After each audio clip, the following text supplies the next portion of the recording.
پاکستان کو اندرونی دشمن بیرونی دشمن کی مدد سے نقصان پہنچانا چاہتا ہے۔ اگر موجودہ حالات کا جائزہ لیا جائے تو اس بات سے کسی کو بھی انکار نہیں ہوگا کہ پاکستان کو اتنا نقصان بیرونی دشمنوں سے نہیں پہنچا جتنا آستینوں میں چھپے اندرونی دشمن نے اس ملک کو نقصان پہنچانے میں اور بیرونی ایجنڈوں کی تکمیل میں سہولت کاری کا کردار ادا کیا ہے۔ بات اگر پاکستانی سیاست کی جائے تو پاکستانی سیاسی تاریخ نے بہت سے اتار چڑھاؤ دیکھے، مگر جو گھاؤ بانی مخصوص سیاسی جماعت اور اس کے حلیفوں نے پاکستان کو پہنچایا، شاید یہ نقصان سرحد پار بیٹھے دشمن پورے لاؤ لشکر کے ساتھ بھی نہ دے سکتے۔ 2014 کے دھرنے میں نظریہ سونامی کے تحت پرتشدد سیاست متعارف کرانے والے بانی مخصوص سیاسی جماعت نے 9 مئی 2023 کو بغاوت، غداری، بلوا، لوٹ مار، دہشت گردی، غدر، تباہی اور جلاؤ گھراؤ کا سونامی لانے کا عملی مظاہرہ کرتے ہوئے پورے ملک میں تباہی برپا کر دی اور دنیا بھر میں قوم کے لیے شرمندگی، توہین اور لاقانونیت کے وہ نشان چھوڑے جنہیں چھٹنے میں شاید صدیاں لگ جائیں، اور سعد افسوس عدلیہ کے ان مخصوص حلقوں پر جو خاموش تماشائی بنے، اس کے سہولت کار بنے بیٹھے ہیں۔ عوامی حلقے یہ سوال پوچھنے میں حق بجانب ہیں کہ صرف اقتدار حاصل کرنے کے لیے نوجوان نسل کو ریاست کے خلاف اکسانے، ملک میں تباہی پھیلانے، ریاستی اداروں پر حملے کرنے، دشمن ممالک کے ایجنڈے پر کام کرتے ہوئے پاکستانی فوج کو مسلسل تنقید کا نشانہ بنانے والا یہ بانی مخصوص سیاسی جماعت کیسے پاکستانی ہونے کا دعویٰ کر سکتا ہے؟ سوال یہ بھی ہے کہ نوجوان نسل کی رگوں میں سوشل میڈیا کے ذریعے زہر اتارنے والے کس ایجنڈے پر کاربند ہیں؟ بانی مخصوص سیاسی جماعت کی اندھی پیروی کرنے والوں کو علم ہی نہیں کہ ان کے اور اس کی قوم کے اصل ہیرو کون ہیں، وہ جنہوں نے اپنی جانیں دے کر مادر وطن کو دہشت گردی جیسے ناسوس سے پاک کیا، جنہوں نے اپنی زندگیاں دے کر ملک کی ناموس بچائی اور اپنی جانیں ان کی زندگیاں محفوظ کرنے کے لیے قربان کر دیں۔ مگر وہ شخص کیسے قابل معافی ہو سکتا ہے جس نے اپنے انتشاری نظریے کے ذریعے جماعت کے انتشاری ٹولوں سے پاک فوج کے شہداء کی یادگاروں کی بے حرمتی کروائی؟ آخر بانی مخصوص سیاسی جماعت پاکستان کے محب وطن عوام میں گمراہی کا یہ راستہ کیوں دکھانا چاہتا ہے؟ ان کے دلوں میں نفرتیں کیوں ڈالنا چاہتا ہے؟ سیاسی تاریخوں میں حکومتوں کا آنا جانا ایک معمول کا عمل رہا ہے، جس میں کئی نامور سیاستدان کبھی حکومت میں اور کبھی اپوزیشن میں اپنا کردار ادا کرتے رہے ہیں۔ مگر عجیب بات یہ ہے کہ بانی مخصوص سیاسی جماعت وہ دوسرا شخص ہے جو اقتدار کی ہوس میں اس قدر اندھا ہو چکا ہے کہ وہ اپنے پاکستانی ہونے کی شناخت تک بھول چکا ہے۔ یاد رہے کہ پہلا شخص شیخ مجیب الرحمان تھا۔ سونامی ایسے سمندری طوفان کو کہتے جو ساحل سمندر پر ہر چیز کو نیست و نابود کر دیتا ہے اور جس کے گزرنے کے مدتوں بعد بھی اس کی تباہی کے آثار زمین پر موجود رہتے ہیں۔ موجودہ حالات گواہ ہیں کہ سونامی کا نعرہ لگانے والا بانی مخصوص سیاسی جماعت کا پہلا ہدف اس ملک کو تباہ کرنا تھا، جس کا شور بھارتی سوشل میڈیا میں سنا جا سکتا ہے، جو دنیا بھر میں انتشاری شخص کی پاکستان مخالف کارناموں کو بنیاد بنا کر پاکستان اور اس کی افواج کی تضحیک اور تذلیل کر رہا ہے، اور اس میں اس کا بھرپور ساتھ مخصوص سیاسی جماعت کی ہدایت پر امریکہ میں بیٹھی اس کی سوشل میڈیا ٹیم کر رہی ہے۔ کچھ عرصہ قبل سوشل میڈیا پر وائرل ہونے والے ایک بھارتی تجزیہ کاروں کی ٹیم نے دعویٰ کیا تھا کہ بانی مخصوص سیاسی جماعت بھارت کے لیے جو کچھ کر رہا ہے وہ بھارتی اربوں روپے خرچ کر کے بھی نہیں کر سکتے۔ اس گروپ نے پاکستان کو نیچا دکھانے کے حوالے سے بھارتی منصوبوں اور خواہشات اور بانی مخصوص سیاسی جماعت کے خوفناک مقاصد کا تکابری جائزہ پیش کرتے ہوئے کہا کہ یہ شخص ہمیں نقصان نہیں پہنچا رہا بلکہ پاکستان کے لیے نقصان کا باعث ہے۔ پاکستان ہمارا دوست نہیں دشمن ہے، اور ہمیں ایسے شخص کی ضرورت ہے جو پاکستان کی ترقی میں رکاوٹ پیدا کرے، اور وہ بانی مخصوص سیاسی جماعت ہے۔ بھارتی تجزیہ کاروں نے برملا یہ کہا کہ ہمیں ایسا شخص چاہیے جو پاکستان میں تقسیم پیدا کرے اور معیشت کی تباہی کے لیے کام کرے، اور وہ بانی مخصوص سیاسی جماعت کر رہا ہے۔ مخصوص سیاسی جماعت کی طرف سے IMF کو خط لکھ کر پاکستان کے قرضوں کو روکنے کی اپیلیں کرنا، IMF کے آفس کے باہر نیو یارک میں مظاہرے کروانا اور اب کینیڈا میں بھی چند ضمیر فروشوں سے ایسے مظاہرے کروانا اس بات کا واضح ثبوت ہے۔ بھارتی تجزیہ کاروں نے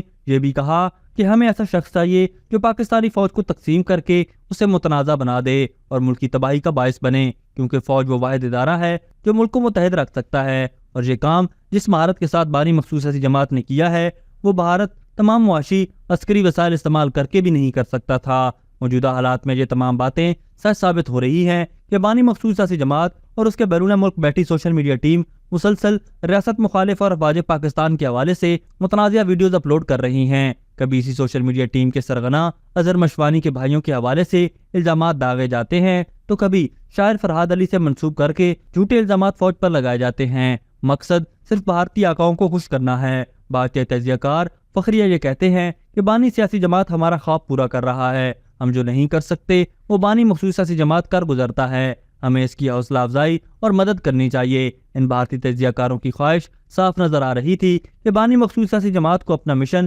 پاکستان کی تباہی مکمل کرنے کے لیے ایک بار اور حکومت میں آنا چاہیے۔ 1971 اور شیخ مجیب کی ویڈیوز بار بار اپلوڈ کرنے کا آخر اور کیا مقصد ہو سکتا ہے؟ بانی مخصوص سیاسی جماعت جیسا شاطر شخص بیرون ملک فنڈنگ کے ذریعے سوشل میڈیا کی مدد سے معاشرے میں عدم رواداری کو فروغ دے کر اختلافات کو انتہا کی حد تک ہوا دینے کی کوشش کر رہا ہے، تاکہ ایک دوسرے کے خلاف عوام کو بھڑکایا جائے، قومی اور اخلاقی قدروں کو چیلنج کیا جائے، اور یہی نہیں بلکہ نئی یا آنے والی نسل کو بگاڑنا، سوشل میڈیا پر اپنے نظریات کی تشریح اور مخالفت کی تذلیل اور بیہودہ الزام تراشی کے علاوہ اپنے لوگوں کے لیے دلچسپیاں پیدا کر کے بآسانی تاریخ سے دور کر کے دفاع کو کمزور کرنے اور اپنی ذات کو اجاگر کیا جانا، یہ سب بانی مخصوص سیاسی جماعت کے لائحہ عمل کا حصہ ہے۔ اس کے ذریعے عوام کو سیاسی نظرات سے بھٹکا دینا، عدلیہ کی سطح پر ہمدردیاں حاصل کر کے دشمنوں کے ایجنٹوں کو ملک میں کارروائی کرنے کا موقع فراہم کرنا اور فوج کو کمزور کرنا، مثلاً فوجی بجٹ کے حوالے سے جھوٹے مفروضے قائم کرنا اور اس ذریعے سے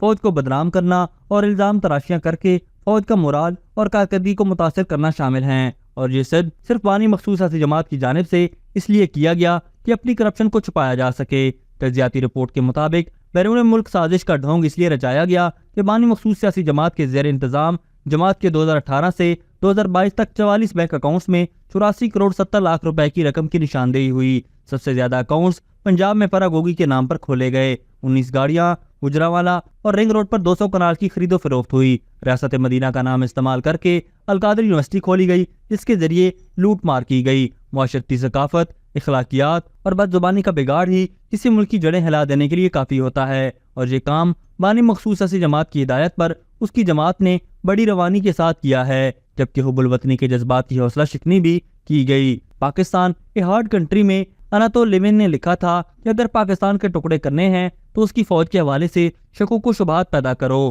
زہریلا پروپیگنڈا کرو، پولیٹیکل ونگز، سیاسی جماعتوں اور سوشل میڈیا کے ذریعے پھوٹ ڈال دو۔ آج ہم دیکھ رہے ہیں کہ کس طرح قوم کو منقسم کرنے کی سازش تیار کی جا رہی ہے، بالخصوص ملک کے نوجوانوں کے طبقے کی ذہنوں کی منفی ذہن سازی کرنے کی کوشش کی جا رہی ہے۔ اس کتاب میں مزید لکھا گیا کہ پاک فوجی واحد ادارہ ہے جس نے پوری قوم کو گوند کی طرح جوڑ کر رکھا ہوا ہے۔ بلا شبہ پاک فوج میں چاروں صوبوں کی نمائندگی ہے اور ہر مکتب فکر کو ترقی کے مساوی مواقع حاصل ہیں۔ حال ہی میں ترقی پانے والی بریگیڈیئر میری ہیلن اس مساوات کی واضح مثال ہیں۔ تاریخ اس بات کی بھی گواہ ہے کہ دنیا میں جتنے بھی غدار گزرے انہوں نے اپنی مقبولیت کا ناجائز فائدہ اٹھایا، اور اس سلسلے میں بانی مخصوص سیاسی جماعت کے پیچھے صہیونی قوتیں بھی ہیں جو مسلسل اس جماعت کو فنڈز دے رہی ہیں اور بیرون ملک بیٹھے سوشل میڈیا اکاؤنٹس کے ذریعے اس بانی مخصوص سیاسی جماعت کی تشہیر بھی کر رہی ہیں۔ ایک سیاسی جماعت یا سیاسی جتھا اپنے مکروہ عزائم کی تکمیل کے لیے فیس بک، ایکس اور دیگر سوشل میڈیا پلیٹ فارمز کے ذریعے نوجوانوں کو گمراہ کر کے اس ملک کی بنیادوں کو کھوکھلا کرنے کی سازش میں ملوث ہے۔